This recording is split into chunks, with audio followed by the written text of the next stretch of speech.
So last lecture we looked at circuits that had ideal op amps. This lecture we look at the effects of uh, real op amps or practical op amps and how they affect circuits. This is actually a continuation of the last lecture, and I am going to keep referring to circuits from the last lecture as we go along. Okay, so we look at practical op amps and some effects caused by the practical op amp. The first, most important, and before I even go there, I should talk about this, and I had mentioned this uh, sometime. I don't remember, in some context I discussed, while discussing active and passive circuit elements. So let's look at this. So an op amp, this is an op amp and this is an input V in, and in this circuit I have grounded the negative input terminal. So VO will be A times V in. So that is always valid. This is of course always valid for an op amp. A equal into V in minus V minus, V minus is 0. So this is V in. Now if you recall, when we had discussed these active and passive elements, what I had mentioned that an op amp works only if it has some DC power supply connected to it. Alright, so op amp chips will have pins for connecting DC power supplies to it. If you don't connect the DC power supply, and if you connect an input, nothing will happen at the output. It needs some energy to be supplied to the op amp circuit. So incidentally, the circuit inside the op amp is quite complicated. It has like 10, 20, 30 transistors that are connected in very fascinating, interesting ways, and that is what gives it these properties of high voltage gain and high output resistance and so on. We'll look at the circuit inside this op amp next semester. When you do the next semester course on electronic devices and circuits, we'll study how an amplifier is made using transistors. But for now, let us only realize that it needs voltage battery supplies. DC voltage is applied to the op amp for it to work. It will not work without this. In this, so it has typically a positive voltage supply and a negative voltage supply. Some op amps, the negative will simply be 0 and you ground the negative. More generally, it has a plus and a minus. And if it has a plus and a minus, typically they are equal. So if this is plus 12, this will be minus 12, and so on. Some have plus 5 minus 5, plus 6 minus 6, and so on. Okay, now let us look at this op amp and see how it actually behaves as we increase the voltage V in from very small values. So we said that VO is equal to AV in, and let us say A is 10 raised to 5. So let us apply a 1 microvolt at the input of the op amp. If V in is 1 microvolt and VO is equal to 10 raised to 5 times 1 microvolt, so the output will be 0.1 volts. So you can actually measure this in the lab. In fact, in our lab also you can do this simple experiment. Let us say we increase the voltage to 10 microvolts. Then the output will be 10 microvolts times 10 raised to 5. So that will be 1 volt. Let us say make it 100 microvolts 10 times. So the output will be 10 times and it will be 10 volts. Now, if we make the input 200 microvolts, the output will not become 20 volts. It will not double. This is a practical op amp. The actual op amp, the highest voltage that can appear at the output of the op amp is this voltage, whatever is connected as the DC power supply to the op amp. So if this is plus 12 volts, the highest that will appear is plus 12 volts. Similarly, suppose we have to apply a minus 1 microvolt here, we would have got a minus 0.1 volt. Minus 10 micro would give minus 1. But if we apply minus 200 microvolts, the output will not go more negative than this voltage, minus 12 volts. So this is the magnitude of the voltage is determined by whatever power supplies are connected to the op-amp. This voltage is called as a saturation voltage. So one says that, so for example, for input voltage greater than 120 microvolts, at 120 microvolts the output will be 12 volts.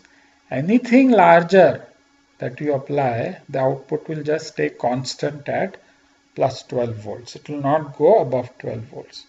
What this means is that this equation will not be valid for input voltages greater than 120 microvolts in this circuit, all right, where we have one terminal grounded and the other terminal connected to input voltage. As I said, if you have something connected between the output and the negative input, it has negative feedback, and that is then okay, the equivalent of this in case where there is negative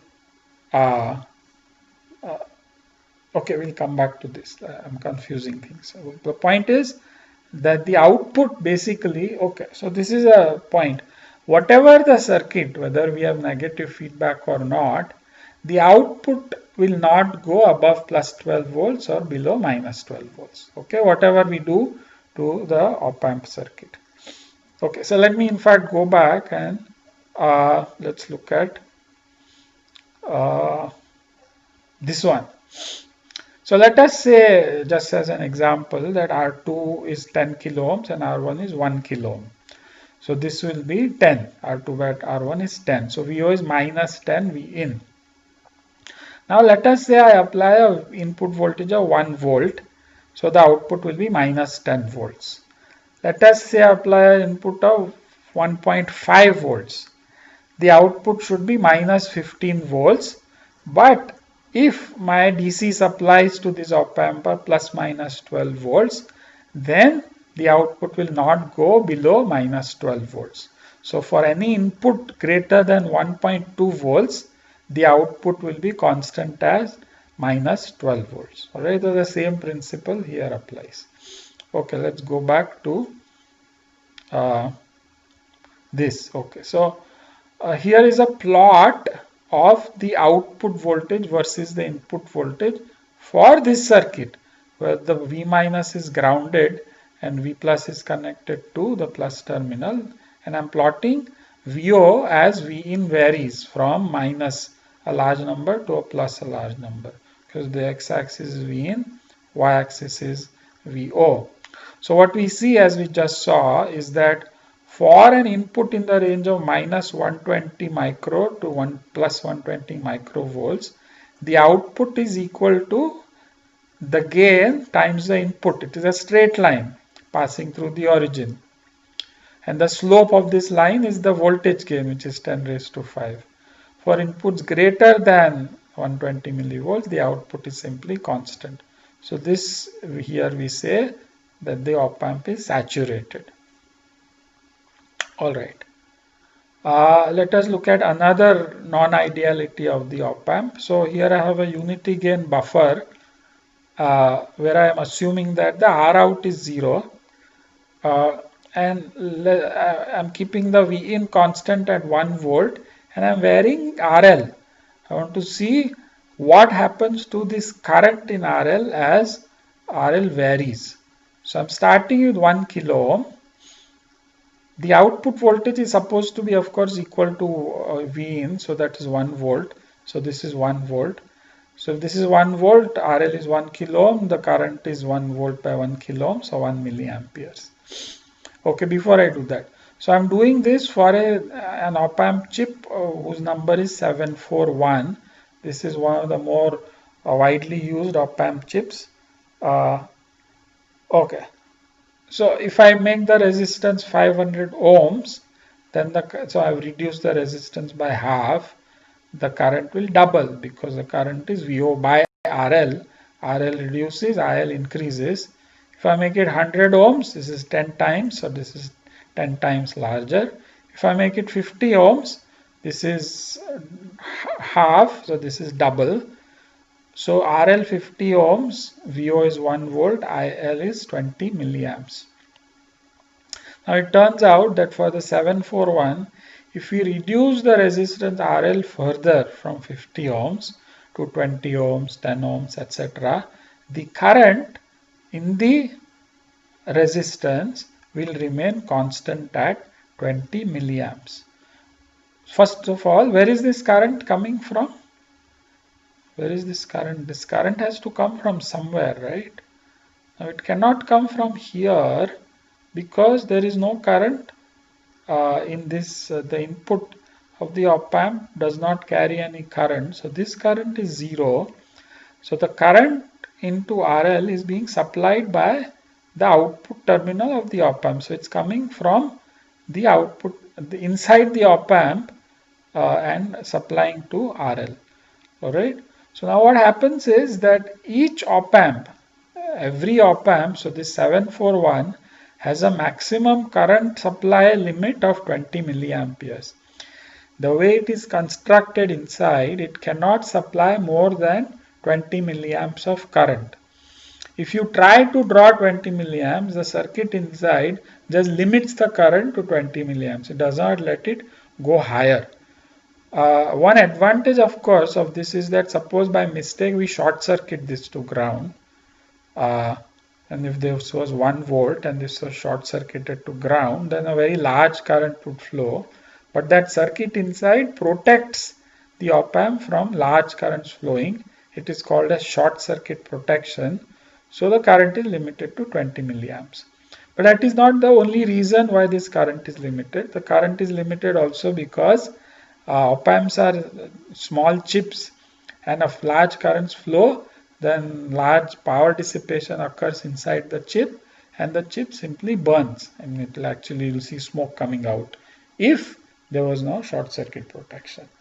So every op amp has a rating, a current, output current rating, maximum, that is a maximum current it can supply or sink.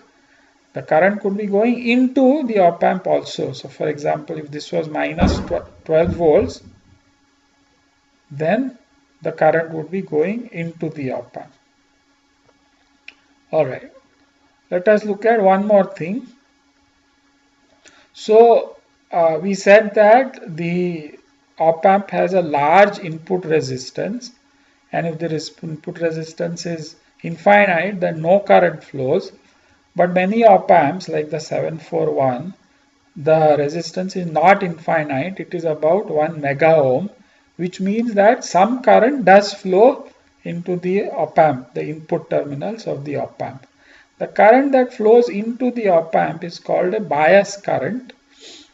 Again, we'll see why it is called a bias current next semester.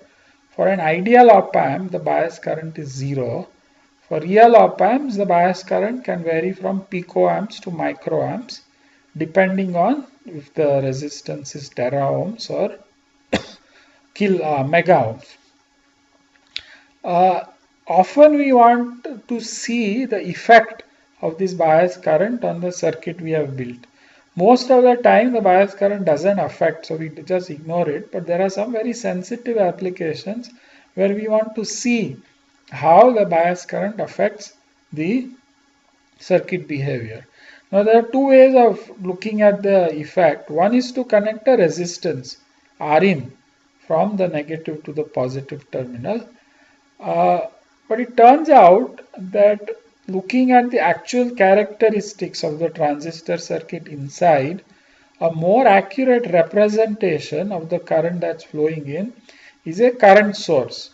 It is a current that flows constantly and it does not vary with the voltage that is applied across the input terminals. And so a current source is a better representation than a resistance. So the way a bias current is represented in an op amp is what we do is we say, well, suppose a bias current IB is being drawn by the op amp, then we'll put a current source here and a current source here. And this dashed line becomes the op amp from the outside world. So these are the terminals that come out to which we'll connect resistors and all. And because you've taken the current source out, we can treat this as the ideal op amp, because the non-ideality has been taken out of the ideal op amp. Let's look at an example. So let's say we have an inverting amplifier, and let's say R1 is 100 kilo ohms and R2 is 1 mega ohm, and we are told that the bias current is 1 microamp, and we are asked to find VO over Vin. So we already found that VO over Vin is minus R2 by R1 if the op amp is ideal. Now the question is, what is the VO over Vin or VO if there is a bias current of 1 microampere flowing into the op amp. So we say, okay, I will represent the bias current by these current sources. Each will be 1 microamp. And once we take them out, then this op amp is ideal. So we can apply all our theories we've developed in the last few slides to this circuit. So we say, okay, this node is still ground, and so this current source is basically flowing from ground to ground, and it doesn't do anything to the circuit. Because this node is ground and V plus is equal to V minus, we say V minus is also 0. Now this current is 0 because this is an ideal op amp. We've taken the non-ideality outside. So we say, okay, this voltage is 0, and we write a KCL at this node. So the KCL at this node is Vin by R1 plus VO by R2 plus IB equal to, no, I'm sorry, okay, this is the correct sign. Vin by R1 is flowing in, VO by R2 is flowing in, IB is flowing out. So this is the equation. So we solve this for VO, so we'll get VO equal to minus R2 by R1 into Vin, which is the answer for the ideal op amp. We get an additional term, R2IB, and so R2 is 1 mega ohm, IB is 1 microamp, so that is 1 volt. So VO is minus 10 Vin plus 1 volt. Now 1 volt is a large number, right? This is not a negligible number. So even though 1 microamp seems like a very small current, this number is large. Why? Because I have deliberately made R2 1 mega ohm. Okay, 1 mega ohm is actually a very large resistance, and 1 mega ohm flowing through 1 microamp produces a 1 volt voltage drop. So the output will have this, plus it will have what is called as a DC shift of 1 volt, which is not good. And what this is telling us is that if an op amp has a 1 microampere bias current, then you don't want to connect very large resistances to it. Alright, this R2, you don't want to make it 1 mega ohm. If I want a voltage gain of 10, if I want R2 by R1 of 10, it is much better to make this 10 kilo ohm and 1 kilo ohm. And then I'll get a gain of 10, and 10 kilo ohm times 1 microamp is how much? 0.01 volt, 10 millivolt, which is a very small value, and then we will really not worry about the 10 millivolt caused by the bias current.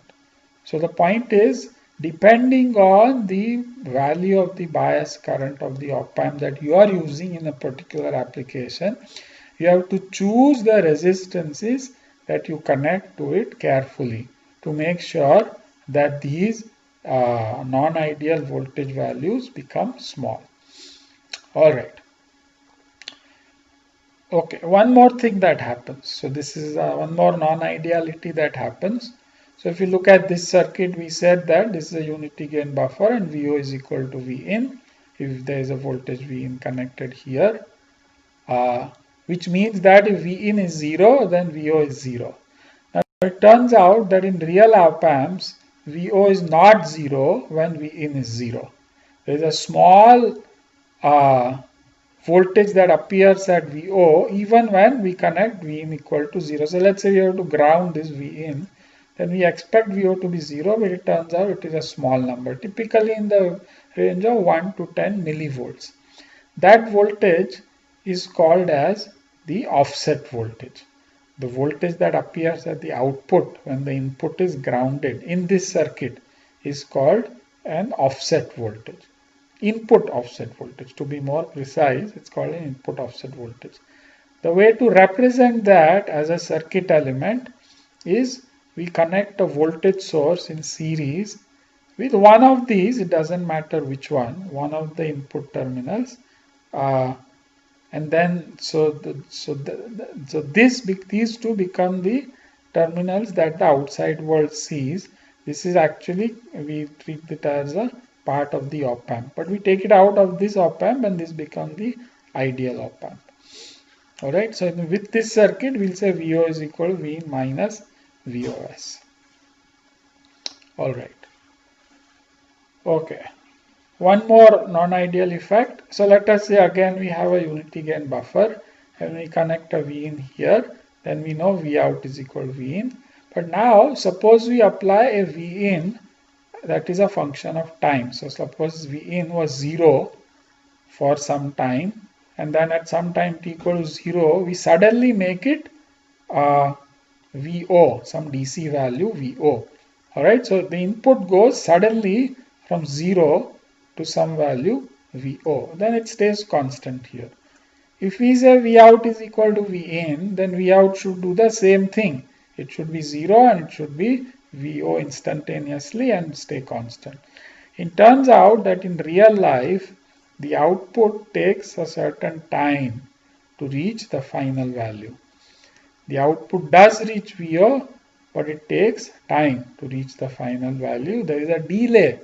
There is a delay between the application of the input and the appearance of the output. This is actually a property of practically all electronic circuits, that whenever an input is applied, suddenly, whenever a sudden change in the input occurs, the output of any electronic circuits takes a finite time to reach that output. Eventually it reaches, but it takes a finite time. Now if you look at this, so this is V out versus time. The slope of this line is of course dV/or dt.